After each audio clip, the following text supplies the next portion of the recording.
Hello my friends, welcome to Joey's Tech. In this video I will show you how to do a software update on Mac.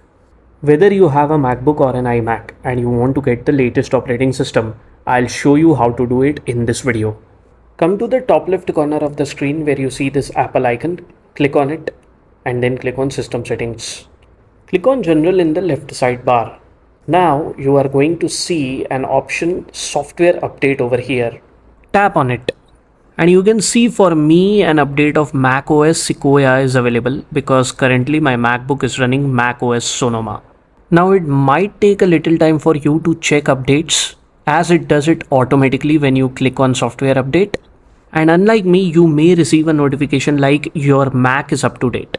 But if you get an update suggestion like me, then you need to click on the upgrade now button. It is going to download the OS first and then it is going to install it.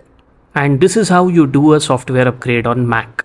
With this, we have come to the end of this video. I hope you enjoyed watching this video. I'll see you in the next video. Till then, goodbye and take very good care of yourself.